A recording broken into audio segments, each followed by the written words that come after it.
United States Steel, USS, the industrial family that serves the nation, presents the Theater Guild on the air.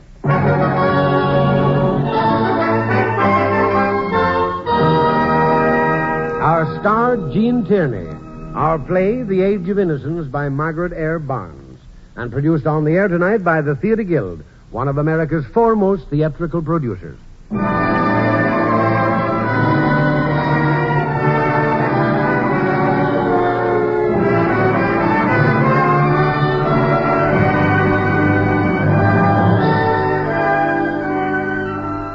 Every day, everywhere, you are served by products of steel.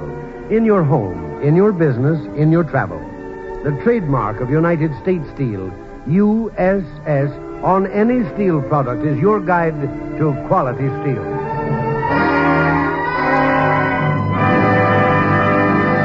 And now, from Broadway, direct from the stage of the Vanderbilt Theater, the United States Steel Corporation brings you The Age of Innocence by Margaret Eyre Barnes, adapted from the novel by Edith Wharton. And here is Roger Pryor speaking for the Theater Guild.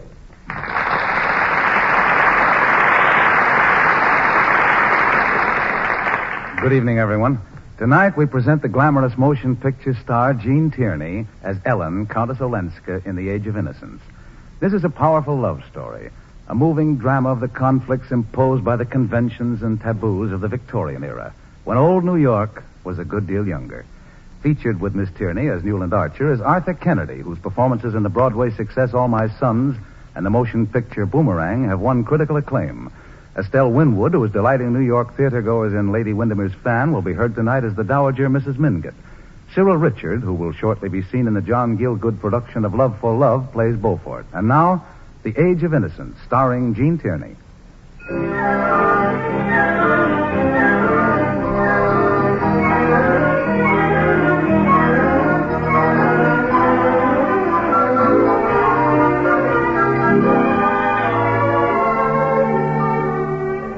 The year is 1870. The place, New York City.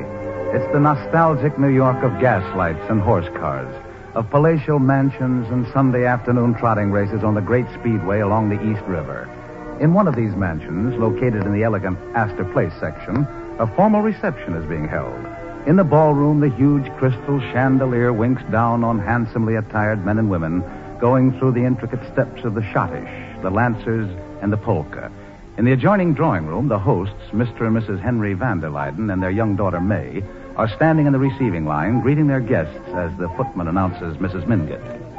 Catherine, how nice of you to come early. Ah, there you are, Louisa. Catherine, I must talk to you. It's quite urgent. Really? What is? Good evening, Henry. Good evening, Catherine. And May, how are you, my dear? Wonderful, Aunt Catherine. I've got a big surprise for you. A surprise, my child? Aunt Catherine, Newland Archer and I are engaged. Newland Archer? How nice for you, my dear. Have you told anybody yet? Not a soul. Not even Ellen. My granddaughter, has she arrived already? Oh, quite some time ago, Catherine. She arrived with Mr. Beaufort, and they've had every dance together. Shh, Mama. Well, she hasn't had this one, because here she is now. Good evening, Granny, dearest. Good evening, Ellen. Oh, you look lovely. Good evening, Mr. Beaufort. Now, Mrs. Mingott, as ravishing as usual, I see. May I have the schottisch? Certainly not, sir. And don't think you're making fun of me. I could dance in my time. Why, in the spring of 1821, I taught the Virginia reel to General Lafayette. Well, madam, since you refuse me, I shall be forced to compromise and have it for your granddaughter. Ellen? Stop teasing my Granny, Eric. I'll come back in a little while, Granny. All right, dear. Now, Louisa, what did you wish to say to me? Catherine, it is the opinion of Henry and myself that Ellen Olenska ought to be more discreet, considering her position. What's wrong with her position? What's wrong? Why, a young American girl shipwrecked on a foreign marriage, having just returned to New York without her husband, a derelict. Henry, my dear, we're not on your yacht now. Must we have these nautical terms? Very well, in plain English. Ellen is here and her husband is in Poland. What of it? What of it? Tell her, Louisa. Catherine, will you step into the conservatory with me for a moment, please? Very well, although I can't imagine what it is you have to say to me that your own husband isn't permitted to hear. Come along.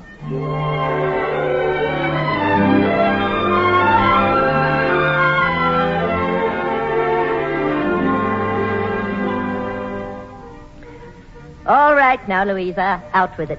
Catherine, I couldn't mention it before Henry, but really, her gown. Whose gown? Ellen's. It has that French look, especially around the bodice.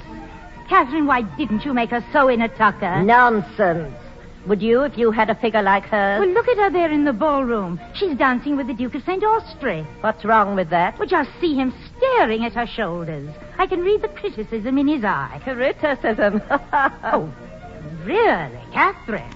I'm not a bit concerned, my dear, about Ellen's general effect. It's the best I've seen in 40 years, since I was a girl. Catherine, is it true, the scandal about Eric Beaufort and Ellen in Europe?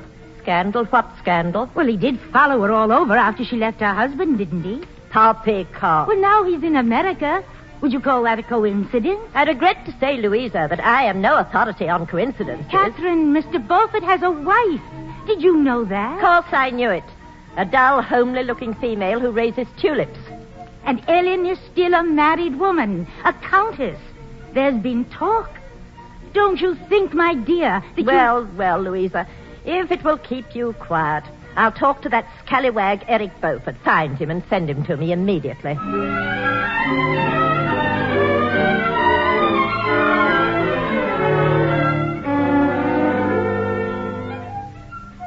Mrs. Mingott, have you changed your mind about dancing? I have not, Mr. Beaufort. Then you sent for me to make love to you. Very well. Shall we begin? Make love. Well, you wouldn't be the first man to compromise me in a conservatory. You're the last, dear lady. Come here and sit down. Beaufort, I have something serious to say to you, and here it is.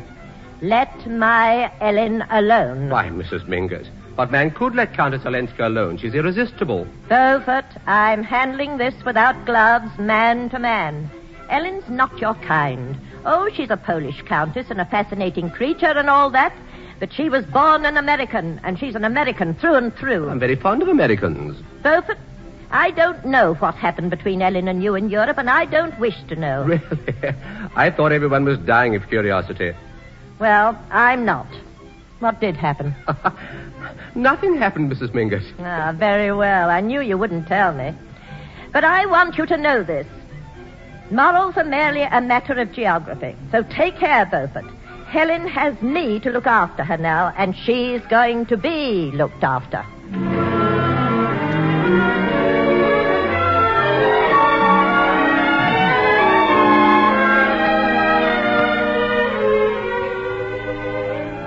It's an hour later. All the guests have arrived, and the reception is in full swing. Out on the little balcony, May Vanderluyden and her fiancé, Newland Archer, are gazing up at the stars. Darling, I really must go in now. Not yet. And don't move. I want to kiss you. Newland, someone might see. What of it?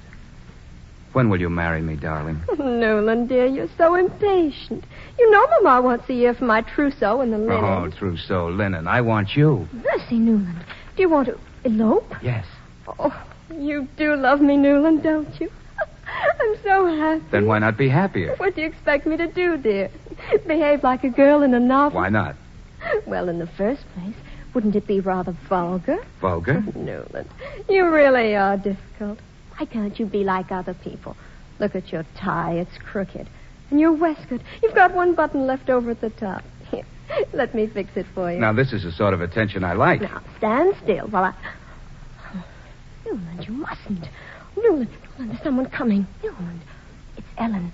Is my gown wrinkled? No, dear. Darling, I want you to be nice to Cousin Ellen. She's been away so long and had such a terrible time of it.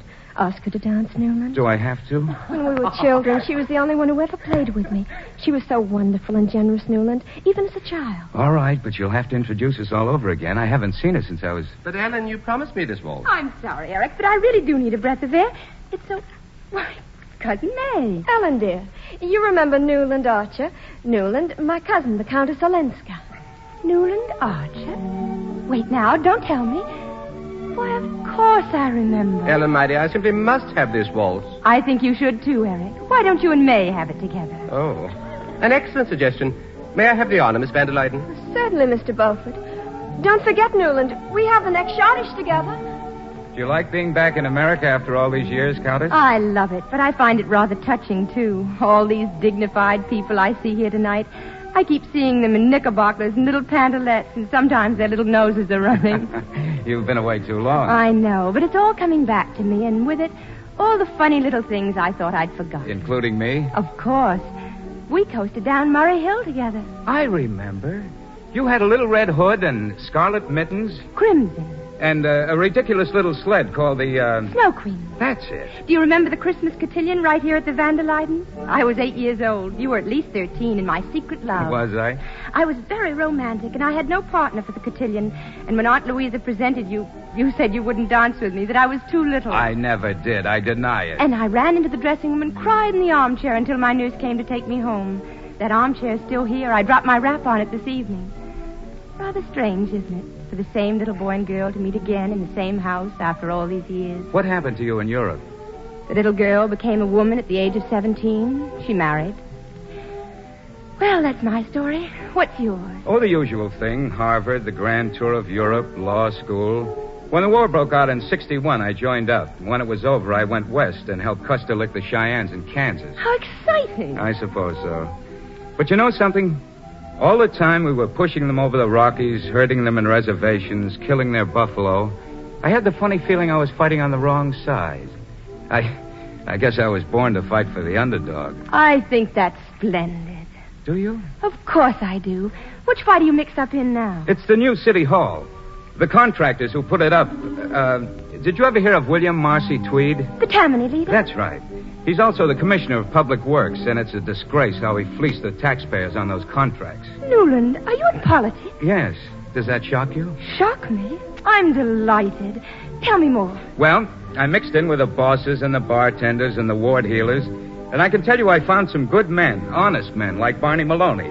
And the result of it all was, well, I'm running for state senator on the reform ticket. Really? Of course, my friends and my father's friends, they just laugh at me. They say politics is no work for a gentleman. Oh, but they're wrong, Newland. You know that, don't you? Oh, please don't listen to all these stupid little New Yorkers with their stupid, rich, empty little lives. Believe me, those are the only enemies to be afraid of. The friends who love you and want to make you like themselves. Oh, I hope that when you... Go on. Finish it. Well, I hope that when the time comes for you to settle down and marry, you'll find the woman who can really help you. You mean I should marry a lady politician? Oh, of course not. But if she's the right kind, she'll be interested in politics because you're in it.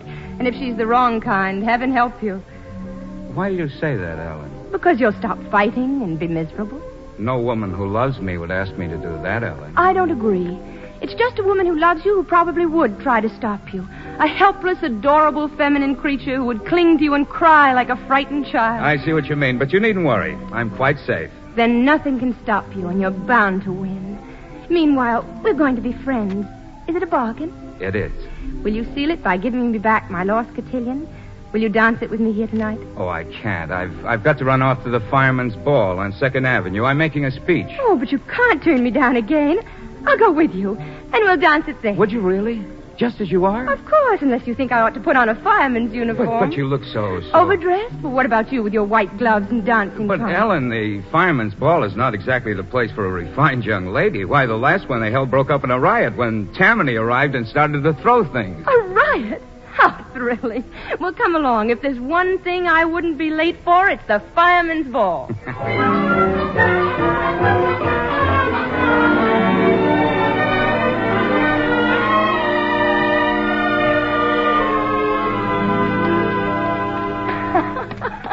Oh, what a lovely meeting. And what a heavenly riot. Why did you take me away so soon? Good heavens, Ellen. Didn't you see what was going on? You might have been hit by a flying bottle. I know how to duck. Oh, Newland, I haven't had so much fun in years. Your friend, Mr. Maloney, was magnificent. He had a whole stock of cuspidors lined up behind the bar. Did you hear what he said? They're a darn sight more practical than bottles, ma'am, because they don't break and we can be having the use of them again next time. Oh, Newland, you'll have to take me there again soon. I'd like to, Ellen, after they get the place cleaned up. When will that be? Tomorrow? Let's go back again tomorrow night. Tomorrow? Well, don't you think... Oh, Newland, imagine going to that stuffy Vanderleiden ball tonight and finding you. We must see a lot of each other. I'd like to, Ellen, but you see, Oh, I'm... don't tell me you're too busy. I won't have it. Newland, you've opened up a whole new world for me. I feel years younger. You will come to see me often? Certainly, Ellen, if you want me to. Oh, I do. There's nothing in the world I want more. Oh, dear, we're here. Must we go back to the ball? I'm afraid so. You see, I promised May. All right. But it does seem such a shame after Barney Maloney.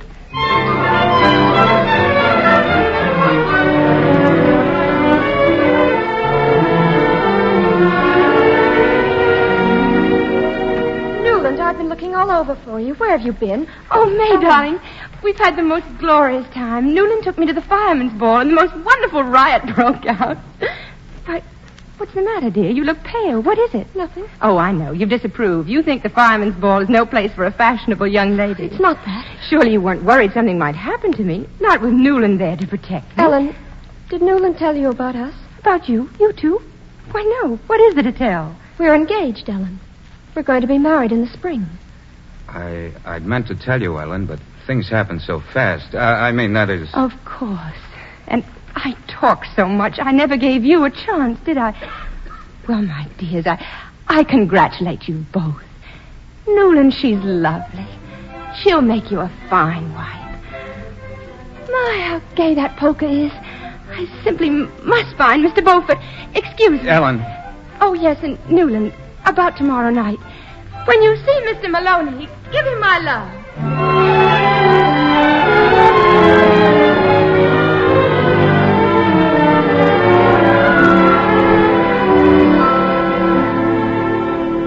It's the drawing room of Ellen Olenska's house on West 23rd Street 6 months later.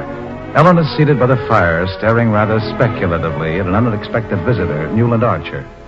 Well, Newland, when did you get back from Florida? This afternoon. How nice of you to come visit me so soon. You were down there with the Vanderlydens, weren't you? Ellen. Yes, Newland. Ellen, things haven't gone right with May and myself. That's what I've come to tell you about. One of the things. I don't think I want to hear. But I don't think I'd better hear. You see, I couldn't do anything about it. Ellen, I don't know what to do. Help me. Oh, I know, my dear. It's a difficult time being engaged. Everyone finds it so. By the way, I've been down to see Barney Maloney again. You have? Who took you? I went alone. Alone?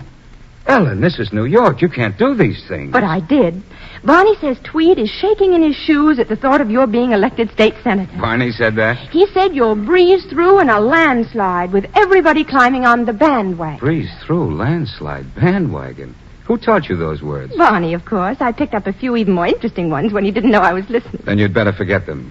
But let's not talk about him. I want to talk about you. Ellen, you're not very happy, are you? Don't, Newland. Don't take my hand. Ellen, May's broken our engagement. What? May's broken our engagement. That's what I've come to tell you about. Oh, no. That's what I came to tell you. It's not just a lover's quarrel, Ellen. It's the end. All right. Tell me. Ellen, when I went south, I'd made up my mind that May and I would get married right away. I was afraid of something. I didn't know what. Well, when I got down there, everything was all right at first, but gradually, little by little, I knew something was wrong. May was the same girl I'd fallen in love with last summer, but I wasn't the same man. I found myself not wanting to make love to her anymore. And after a while, May knew. Oh, no, she couldn't. She did. Yes, she did. And last Tuesday, it came to a climax. Ellen, May asked me to give up politics. Oh, my dear, you mustn't hold that against her. Her mother probably put her up to Oh, it. that didn't bother me, not a bit. But then, May said if I refused, it meant I really didn't love her. I knew I ought to laugh and take her in my arms and kiss her and make her laugh, too, but I couldn't. Then the truth came out. What truth? She said it wasn't politics that had come between us. It was another woman. But you denied it, didn't you? Why should I? Because it's not true. It is. She knows it, and I know it, and you know it. What's the use of pretending? Don't look at me like that. I felt rotten enough doing it. But way down in the deepest part of me, I was glad. I felt as if something in me had got out of jail. I was free, Ellen. I'm free now. Oh, poor May. Poor child. But you don't think that's the end, Newland. Why, that's nothing. That's only a little flash of jealousy that flared up for a moment. May understands that now. She's wise and sensible. She'll never let anything so unimportant wreck her life. Why, by the time you took your train, she was beside herself with terror and regret. She's handed you over to another woman, and the moment she realized that, she made up her mind she couldn't let you go. If she's handed me over to another woman, well, there it is, and that's all there is to it. Oh, Ellen, my darling, you've got to let me into your life. I can't stand it this way. You mustn't talk to me like this. You mustn't. It's all wrong. What's wrong about it? I couldn't help saying it. It's been inside me so long. Ellen, my dear. Don't make love to Ellen, me. give me a little hope. Not much, just a little. Just enough to go on living by. Oh, Newland. May and I were children together. I guess I always protected her. Somehow she became my responsibility. And now she's my responsibility. She'll always be someone's responsibility. I tell you I don't care. Ellen, I love you and I... Newland, please, someone's at the door. Anastasia. Si, senora, I am here. Countess Olenska live here? Si. Here's a telegram for her. Thank you. A telegram for the Countess. Thank you, Anastasia. Well, aren't you going to open it? Yes. Do you know who it's from? May. Yes. Well, what does she say? I've decided on wedding Easter Monday, Grace Church, 12 o'clock. Mama agrees to hurry trousseau. Wired Newland, but forgot to ask him to see Rector. Will you remind him? Love from us all, May. She knew I'd come straight here. She knew I would. Just a little lover's quarrel, that's all. The engagement's broken. It can be mended, can't it? But I don't want it mended. I'm in love with another woman and And this other woman, married, as I understand it, to another man. Is she in love with you? I don't know, but I'd hoped. Don't try living on hope. It's a meager diet. You wouldn't thrive on it. Goodbye, Newland. But you can't send me off like this. You can't. Ellen, please listen to me. Listen to me, Newland. There are other things involved here, greater than you and me. Remember, I'm a married woman. There would be nothing but misery for you if you broke with May. Why, you would be destroying your life, your career. And there'd be nothing but misery for me, too, knowing I was the cause. I tell you, it doesn't matter. But it does. Anastasia, Mr. Archer is leaving. Ellen, please, you must. You must go. You've got things to do. Goodbye, Newland.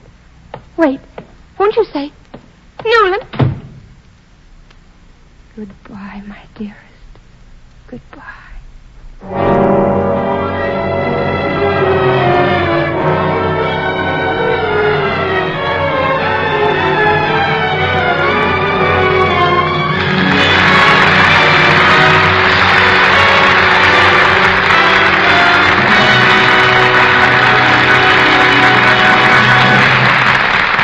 You are listening to The Age of Innocence, produced by the Theater Guild on the Air and presented by the United States Steel Corporation. And here speaking for United States Steel is George Hicks. Good evening. The other day I discovered why stainless steel is stainless and why it stays that way for years. The reason may be hard to believe, but it's a scientific fact that stainless steel is protected against corrosion by an armor of metallic oxide, which is usually so thin you can't even see it. This armor isn't plated on or applied as a coating. It's always present. And strange to say, if scratched or broken, it repairs itself within 1/100th of a second. As you well know, this miracle metal called stainless steel is becoming more and more important in our everyday lives. You'll see it everywhere in modern kitchens, in office buildings and hospitals, in streamlined trains, buses, planes, and ships. You'll even find it gleaming on wristwatches and costume jewelry. As a matter of fact, it's a favored material today for almost anything that demands enduring beauty of finish, sturdy strength, and long-run economy. United States Steel has played an important part in the development of this miracle metal, which, because of its handsome, self-repairing surface, is called the glamour boy of the steel industry. Although stainless steel is a relatively recent development in steel making, its production in this country has increased tremendously over the past 10 years to meet the ever-growing demand. In the future, as in the past, United States Steel will continue to produce stainless steel of high quality at the lowest possible cost. So remember, when you see the familiar USS label on stainless steel, or on every kind of steel, you can be sure it's the quality you want.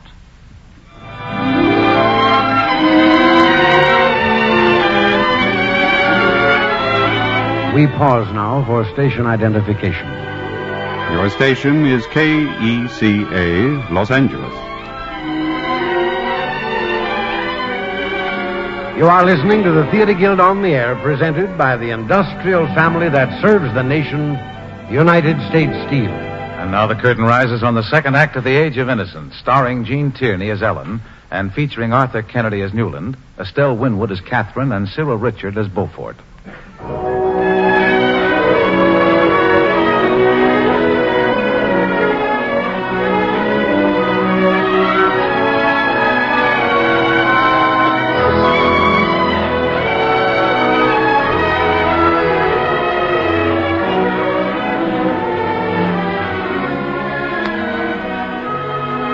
Newland Archer and May were married in April, and the following November he was elected state senator on the Republican ticket. It was the first step in the smashing of the corrupt Tweed ring that dominated New York politics. It's now December, 2 months later. In the drawing room of her house on West 23rd Street, Ellen is seated at the piano. Anastasia! Anastasia, see who it is. Si, senora, I go. Good morning, my child. Granny, come in, darling. Sit down. Have you read this morning's paper, dear? About Newland Archer, you mean? That young man is traveling too fast for my taste, state senator. Don't you approve his new tenement house bill, Granny? I approve, all right. What I don't approve is gentlemen going into politics, all that notoriety. But that's not what I came to see you about, child. You don't need a reason to come to see me, Granny. I know that, my dear. I have a letter for you. It arrived this morning. Evidently, you haven't notified your husband of your new address. A letter? From him? Well, take it, child. I can't hold it out forever. No, I won't touch it. Put it in the fire. But don't you even want to know what it says? No, please, Granny. I'm afraid of it. Oh, nonsense. What can there be in a letter to frighten you so? I won't touch it, I tell you. Very well, child. I'll read it. Why, it seems harmless enough. I don't want to hear. He sends you his love. His aunt, Countess Sobeski, passed away last month. Oh. He misses you. She left him a legacy. He's lonely. The legacy is a large one and will enable him to pay back all the money he borrowed from you. Borrowed? But it comes to him on one condition. What condition? That you go back to Europe with him as his wife. No, never. He has engaged passage on the Excelsior and will arrive in New York next week. I can't go back to him. I won't. Ellie, what is this? I'll never live in the same house with him. But, child, he's your husband. He's not my husband. He's nothing to me. He hasn't been since 6 weeks after we were married.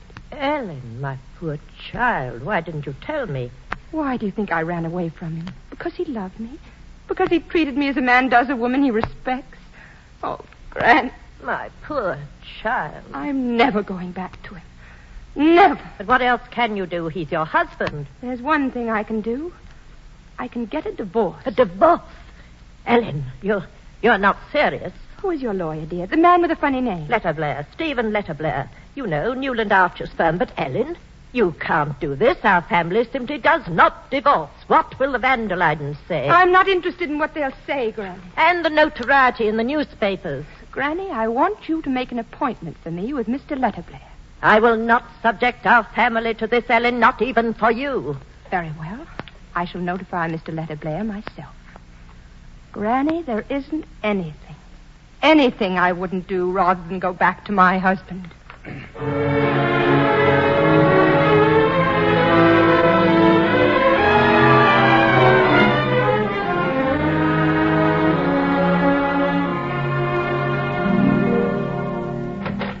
Good afternoon, Mr. Letterblair. Come in, Newland. Oh, we've missed you here in the office. Well, how's the boy, Senator? Still very green, sir. Sit down, my boy, and listen to me. That Chesapeake Canal case comes up before the Supreme Court tomorrow, and I'm taking the 4 o'clock for Washington. I see. No, you don't see. Newland, I called you back from Albany because I want you to take care of a little matter I prefer not to mention to the other partners, for family reasons. Whose family, sir? Your wife's. Oh?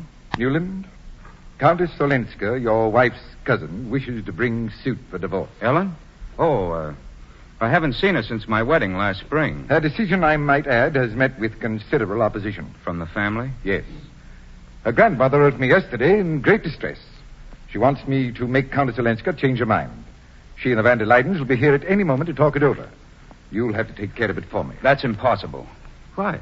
I've no time. For one thing, my tenement house bill comes up on the 20th, and for another, well, I can't take the case, sir, that's all. Now, see here, Newland, Oh, come in, Mrs. Mingott. Good afternoon, Aunt Catherine. Good afternoon, Newland. Stephen, do you think you can bring my poor grandchild to reason? We'll do our utmost, Catherine. Mr. and Mrs. Van der Luyden, come in, please. Why, Newland, what a surprise. When did you leave Albany? How is May? Never mind that now, Louisa. Good afternoon, Newland. Letta Blair, we are counting on you to prevent this dreadful thing. I'm sorry, but you see, I've been called to Washington. I telegraphed Newland to come down and help, but he says he won't. What? What does he mean, Newland, you won't? Well, You'll have to excuse me now. I have just 24 minutes to catch the ferry. Goodbye, ladies. Good afternoon, Van der Luyden. Now, Newland, what's all this nonsense? I'm awfully sorry, Aunt Catherine, but I haven't the time to... Why does she want a divorce? Well, Newland, the fact is she's had a letter from her husband. He's coming over here to take her back to Europe. Newland, we've got to stop her. She must not get that divorce. Perhaps she wants to marry again, does she? No, all she wants is her freedom. And I ask you, Newland, can freedom compensate her for the publicity of a lawsuit? Why, it would be in all the newspapers, with pictures, no doubt. I hope I'm a man of courage, Newland. But my wife and I would have to leave New York. Temporarily, of course, but still, well, we simply couldn't face it. But the Count's a gentleman. Why wouldn't he be willing to cooperate? He won't. He'll fight it with every means in his power. But that's just what I'm getting at. What means has he? We may as well tell him, Catherine. Newland, I don't suppose you've heard anything about it, but dear Ellen has been sadly indiscreet. If she brings this suit, she'll have to face a very grave countercharge. A countercharge? Newland, Ellen left her husband under very unconventional circumstances. What do you mean by unconventional? She ran away from her husband with Mr. Eric Beaufort, a notorious libertine. And a married man. Excuse me, but as I'm not taking the case, these are things I've no right to hear. Newland, I'm an old woman, and I love my granddaughter. I've always loved her. I've always been proud of her. Don't make me tell this story to a stranger. Excuse me, Mr. Archer. Madame Olenska's here. Oh, Ellen. Whom did she wish to see, Hamilton? Mr. Letterblair. But I told her he'd just left for Washington and that you are handling the case. Why the devil did you do that? I'm sorry, sir. All right, Hamilton, you can go. You'd better go in and talk to her, Newland. That's it. Be firm, my dear boy. Firm and frank. No beating about the bush. But that is, there are other reasons why... Please, Newland, for the sake of a very old woman who has very little left to live for. Very well. I'll see her.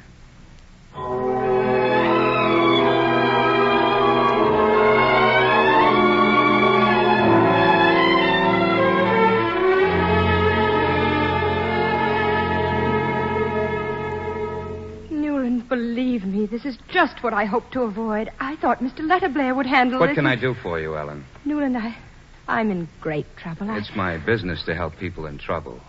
That is, if they'll let me. Can you help me to get my divorce? Can you help me to get it immediately? I think so. Now, if I'm to be your lawyer, may I ask you a few questions? Certainly. Is there any chance of your husband fighting the case? How could he? With countercharges?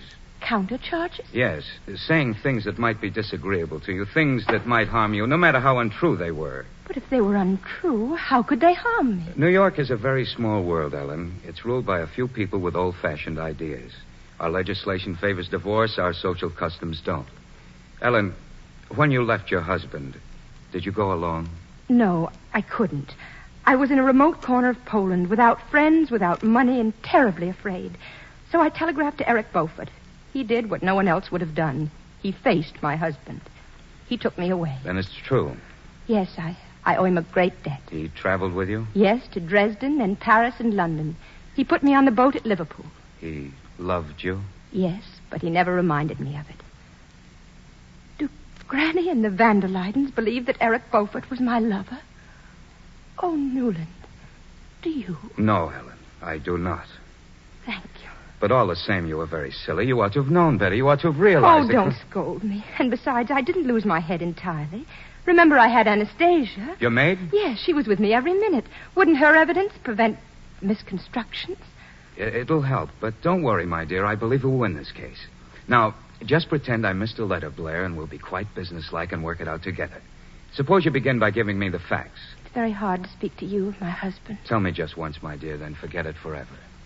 I was quite young when I married him, barely 17. Such happiness as I had didn't last very long. 6 weeks of me was enough for him, and then... Other women, I suppose? Oh, yes, other women. The first was a peasant on the estate, hardly older than I was. She always haunted me. She had the baby I wanted so much.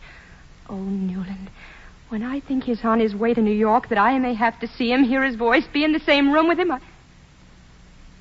Newland, what are you thinking? I was thinking how we coasted down Murray Hill together, and how you looked in that little red hood. Oh, Newland, don't. I can't bear. Why didn't you tell me before, Ellen? Why didn't you send for me to help you? Because, oh, Newland, you shouldn't be here now. You shouldn't have come back into my life. All I know is I never should have left. Don't say that. I've staked everything I have on the success of your marriage. My marriage. Ellen, we can't go on like this. You must, and you can if I can. Oh, Newland, my dear, don't spoil it all. I'm not spoiling anything. I mustn't see you again, Newland. We mustn't see each other. And that's to be all for either of us? What else is there? I'll show you what else. There's this. Oh, Newland, stop. Let me go. Ellen, listen to me. Things can be arranged. I'll speak to May. I'll tell her about it. She'll understand. She'll free me. We'll get your divorce. That's the first step. I don't want my divorce. But I thought your freedom. No. Now that you've kissed me, I don't want to be free. I'm afraid to be free. Ellen. Goodbye, Newland. Say it. Say goodbye. No, I'll never say it. I'll never say goodbye to you, Ellen.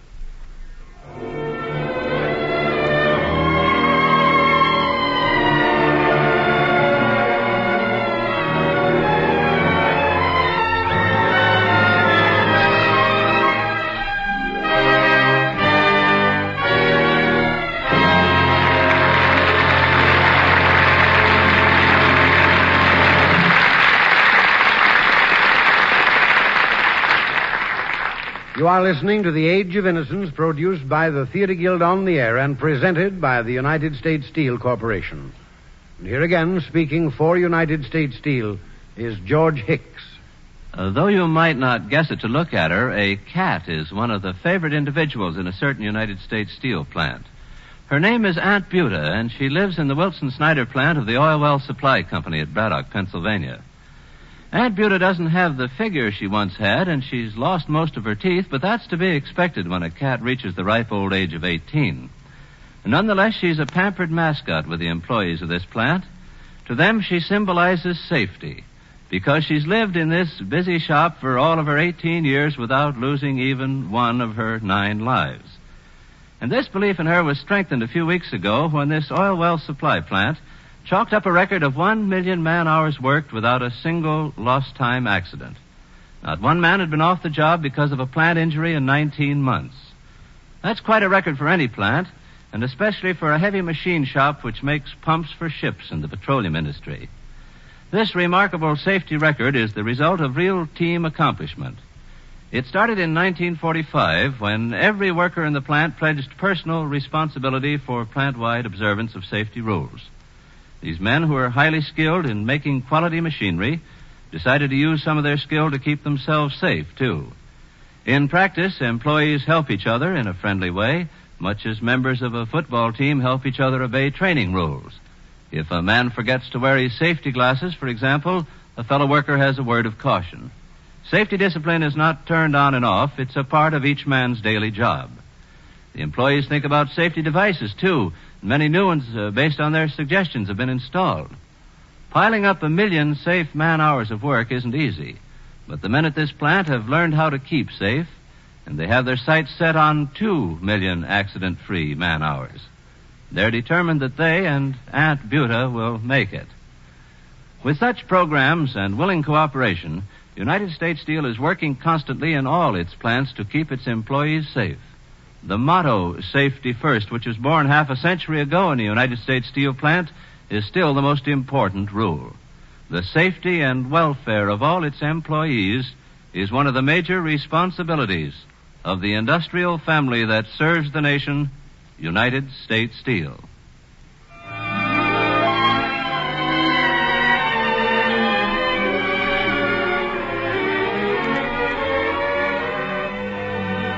You are listening to the Theater Guild on the Air, presented by the United States Steel Corporation. And now the curtain rises on the third act of The Age of Innocence, starring Gene Tierney and featuring Arthur Kennedy, Estelle Winwood, and Cyril Richard.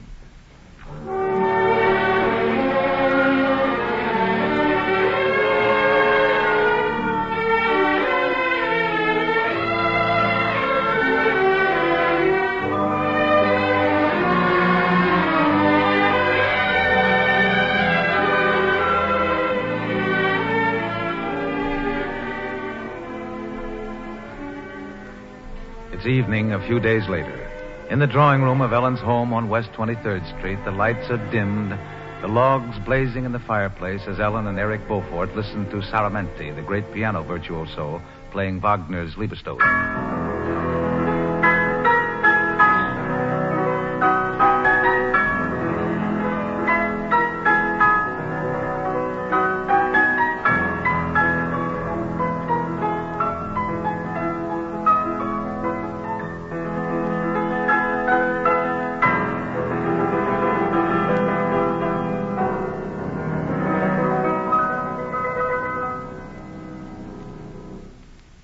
Magnificent, Senor Saramenti.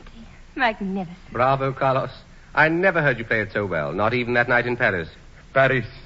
It is a long distance away, no? Beaufort, you remember those Sunday nights and the music? Oh, I remember, senor. Such nostalgia. I wonder that you Europeans care to visit us. Why do you? Because, Comtesse, Americans pay me $1,200 a night for a little Chopin. Oh, you are shameless. No. I am practical. If it were not for the $1,200... but you, Beaufort, why do you remain here in America? Yes, Eric. Why do you? There's something that interests me here. Is not the same thing to be found in Europe? No, Carlos. It's a law of nature that one thing cannot be in two places at the same time. This talk I do not understand. Well, I must be off. Oh, no, not yet. I have a rendezvous with an American sleeping car. How romantic. Where are you going? Heaven and my manager must answer that. Buffalo, Chicago, Milwaukee. All I know is that there will be a piano and a pitcher of ice water. And $1,200. Thank heaven. Good night, my dear Comtesse. Hasta luego, senor. Adios, amigo. Au revoir, Saramante. I may stay, may I not, Ellen? Just a moment longer. Of course, Eric. What are you going to say to him? To whom? To your husband. I shan't see him. After he has crossed 3,000 miles of ocean to see you? Not to see me, to recover his fortune. Nevertheless, my friend, you will see him. Why? Because Count Olensky has an excellent habit of getting what he wants. Not always, my dear. I can remember a time when he failed most miserably. Yes, I assisted in that failure. But then I, too, have a habit of getting what I want. This time, however, I may not be at hand to influence your husband. Please don't. He's a fascinating fellow, your husband. He will come, be seen, and conquer. He will captivate the Van der Leydens. He'll persuade even your grandmother that a bad husband is better than none. I shan't see him. They can't make me. I think they can. Unless... Unless once more you run away. And where should I run to this time? I have made a plan. A plan? What is it? My yacht is in the harbor. It leaves no trail. Tomorrow it sails for the Caribbean. So? I've arranged a party that will amuse you. Will it? Are you so sure? Yes. No dull New Yorkers. Delightful European exiles like ourselves. All friends of yours. Including the great Sando Malatini and his fiddle. He's already accepted. How splendid. He could entertain us on dull evenings. Yes. That's what I thought. Is there anyone else you'd like? Yes. Just one. Who? Your wife? My wife, unfortunately, is a bad sailor. She doesn't like the sea. Oh, I don't know why I'm laughing. You're outrageous. Would you consider it too early if we sailed at 10? Now, please. I'm serious. It seems there's a tide at 10 o'clock, and your husband's boat is due at 12. No. Ellen, there's a little town called Saint-Pierre in the French West Indies. It's such a twinkling, gay, heartbreaking little town, forgotten in a lonely sea. I spent a month there once. The days are fairy tales. The nights are love songs. Are they? Yes. And there's an old white house which overlooks the bay. It has a garden filled with yellow roses. It stood there for 100 years, just waiting. For what? For you and me to come and live in it. Oh, poor, disappointed house. 10, 11, 12. Ellen, I've waited a long time for this moment. Just now you heard a little French clock strike midnight. I heard a great bell striking the hour of my fate. It's in your hands. My whole life is in your hands. No, don't say these things to me. I must. The hour has struck, and the old words are ringing in my ears. Lo, at midnight a cry was made. Behold, the bridegroom cometh. Go ye out to meet him. Ellen, my dear, I'm not the bridegroom I'd like to be. I'm not all young and splendid with spring in my heart. I'm a man whose road is already stretched uphill. I'm hungry and thirsty and infinitely tired. And now across my path at evening falls the light from your window. Does that mean so much to you? Yes. Eric, my dear, I can't. I wish I could, but I can't. Couldn't you even try? No. One can't control love. One can't tell it to come or go. We know only that suddenly, sometime in our life, there's a light where there was darkness, or perhaps there's only darkness where there was once transfiguring light. Then you know. You felt it, too. Why not? He came. The bridegroom came. He came, and I drove him away. I see. He will come back, Ellen. No. He will come back. And that being the case, Madame Olenska, should we forget the last few minutes? Eric, oh, my dear. Dear me. After 12, isn't it? I must go, my dear Countess. Good night. Good night, Eric. And thank you for everything.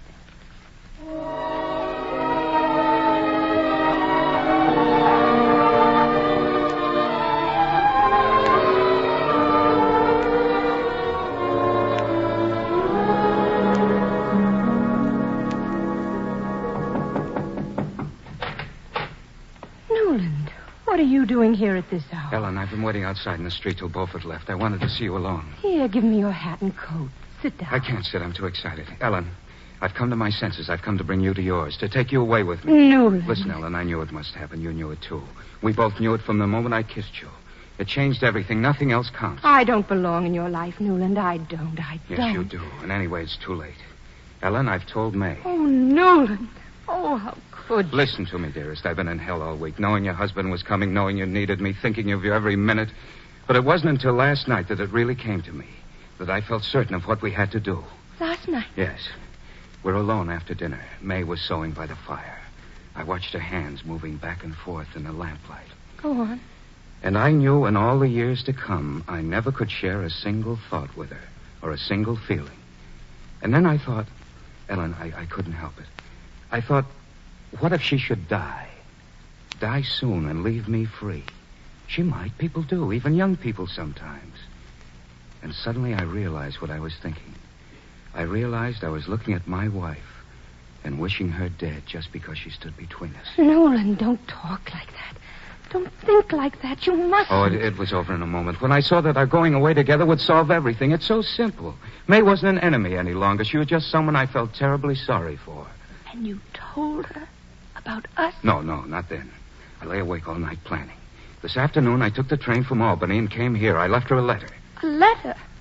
Oh, no. I told her the truth, Ellen. I told her I loved you. That I'd always loved you since the night we met. I told her goodbye.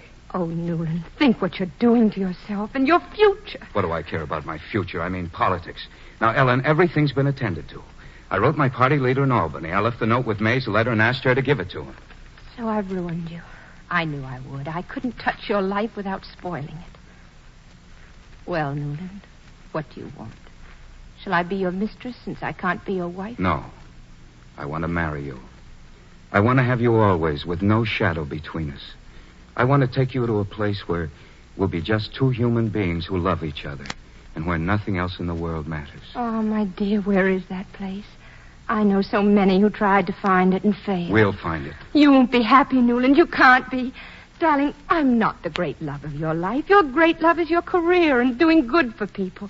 You must work for them, defend them, and you can't, Newland, if you put me first. Without you, nothing is worth defending. But it is. You know it is. My darling, listen to me. We're here tonight in this little room of mine, close together and shut in and safe. But we can't go on. We're chained to different destinies. Oh, I'm not afraid of separation. I'll have you always in my heart, even if you're half the world away. I'd been lonely and afraid, but the loneliness and the fear are all gone now. When I turn back into my thoughts, I'll find you there. You mean I won't see you again, ever? It must be, Newland. Have pity on me. It's the last thing I ask. But, Ellen...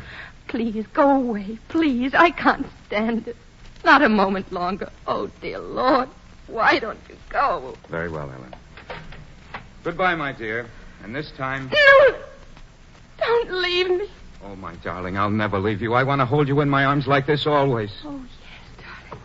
Oh, yes. Kiss me again. Oh, my dearest.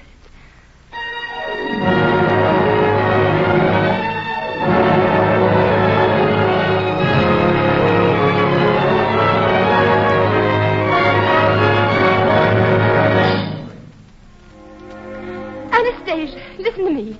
Get out the little trunk, pack my clothes, then take down all the pictures. Get the furniture ready and send everything to storage. I'm leaving tomorrow, Anastasia. I'm going away. For long, Senora? Alone? Forever, Anastasia, with him. With him. Oh, my dear.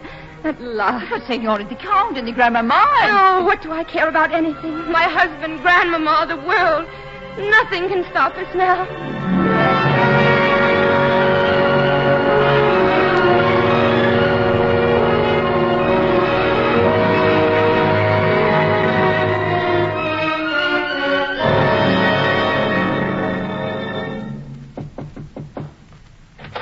Yes, Senora? Will you please tell Madame Olenska that Mrs. Newland Archer is here? Oh, I'm very sorry. I think the Senora, she's asleep. At 10 in the morning? I go see, Senora. You will come in, please. What? Oh, you're taking everything down. Are you house cleaning? No, Senora. Is Madame Olenska planning to leave town? I don't know, Senora. That will do, Anastasia. Si, Senora. Good morning, May. Good morning, dear. I've just arrived from Albany. Ellen, did you see Newland last night by any chance? Yes, he dropped in rather late. I'd been giving a little party for Saramenti. You know, the pianist. Did you talk with him? Newland, I mean. Yes, I talked with him. Did he seem tired, Ellen? I thought he seemed rather under a strain. Ellen, I think something's bothering him. Oh, of course, it can't be important so long as he keeps his sense of proportion. But I think that's just what he's been losing lately. Nothing ought to count with Newland except his career. Nothing. I've come to see that so clearly. I know I used to be awfully stupid about politics, you know, the things he's so interested in. But now I really believe he'll be the next governor of New York. Papa is certain he'll end in Washington. Wouldn't it be splendid, Ellen? Some United States senators are really very distinguished, you know. And, Ellen, I want you to know I shall always give you the credit for seeing it first. It was very clever of you. Thank you. So now you must help us save him, Ellen. He's so impulsive. He dashed off yesterday without a word, just leaving me a note to give to his party leader. And you know what he said in it? He said he was going away on a matter of great importance and couldn't get back to present his tenement house bill on the 20th. Really? Of course, I didn't deliver it. He's got to come back, Ellen. That bill must be passed. The people of New York must have fire escapes and ventilation in their tenements. As for Newland, well, it will be the turning point of his career. Don't you think so, Ellen? Yes, I do. Of course, I understand so completely his wanting to get away. For a trip, you know. I think after his bill's passed, he should. But he doesn't want to go alone, Ellen. That's just the difficulty. You see, I can't very well go with him because I haven't told him yet, but... Oh, Ellen, I know he'll be so happy. You see, Ellen, dear, I'm going to have a baby. Oh, May, how lovely. How lovely for you. Yes. And for Newland, too. He loves children. He's always wanted them. I know. I understand your husband's arriving today to beg you to forgive him. Oh, Ellen, if only you could. I have. You're the first person I've told. Ellen, do you mean it? Yes, I'm going away. I want to leave New York quickly. Oh, Ellen. I hope someday you'll be like me and have the happiness of a child. Not all women are lucky enough to have children, May. There are other things a woman can do for the man she loves. Yes, I suppose that's true. But I think with Newland, the children come first. Don't you? Oh, you're right. Children come first, before everything. I think I must go now. Ellen, perhaps we haven't always been fair to you. I think I know how it was. I can quite understand that you just wanted a little excitement. That's very wise of you, dear. May, will you tell Newland I'm going? Oh, yes, dear. We'll all miss you, Ellen. You've brought so much into our lives, so much that was foreign and fascinating. Did I? Goodbye, May. Goodbye, Ellen. And God bless you. Anastasia! Anastasia! Si, Senora, si. Mr. Archie. Si, Senora. When he comes back, Anastasia, to take us to the train, don't let him in. Don't let him in? Don't let him in. I can't see him. Oh, dear mio. Tell him I've changed my mind. Tell him I can't talk about it. Tell him I've gone to the boat to meet my husband.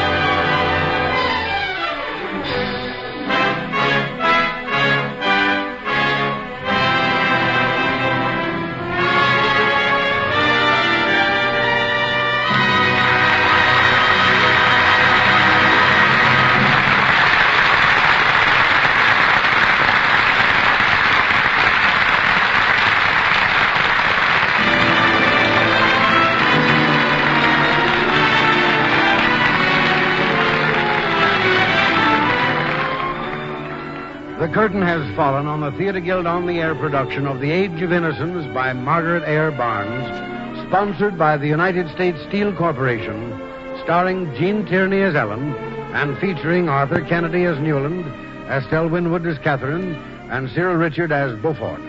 Other members of the cast included Winifred Lenehan as Louisa, Reynolds Evans as Henry, Dionne Chadwick as May, John Forsythe as Hamilton, Agnes Young as Anastasia, and Edwin Jerome as Saramanthe. And here is Roger Pryor with a word about next week's play.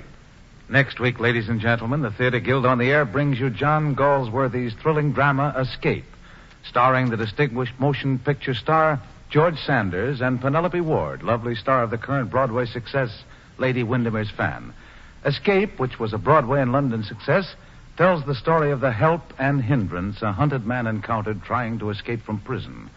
Featured with George Sanders and Penelope Ward are Romney Brent, currently appearing in the Broadway hit Joan of Lorraine, Everett Sloane, the well-known motion picture and stage personality, and Maria Manton, the interesting new stage and film player. Be sure to listen next Sunday to John Galsworthy's thrilling drama, Escape, starring George Sanders and Penelope Ward. This week is National Boys Club Week, and we take pleasure in saluting the Boys Clubs of America. This national organization is providing inspiration, guidance, and instruction to 250,000 boys who are preparing themselves for good citizenship. And it's doing a fine job of combating juvenile delinquency. If you are interested in a boys' club for your community, drop a postcard to Boys Club of America, New York 16, New York.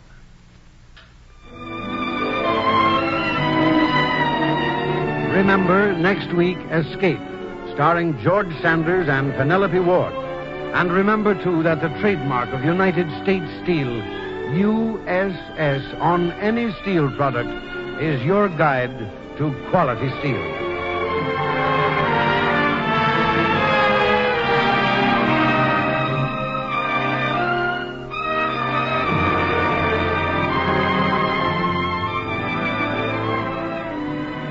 The Theatre Guild on the Air is under the supervision of Lawrence Langner and Teresa Helburn, with Homer Fickett, director, Carol Irwin, production executive, and Amina Marshall, executive director of the radio department. Music was composed and conducted by Harold Levy, and the play was adapted by Arthur Aaron. Jean Tierney has appeared through the courtesy of 20th Century Fox and may soon be seen with Rex Harrison in The Ghost and Mrs. Muir. Your announcer, Norman Brokenshire. The United States Steel Corporation hopes that you'll be with us next Sunday. Remember, you will hear this program at the same time next Sunday as you have tonight, whether your section of the country is on daylight saving time or not.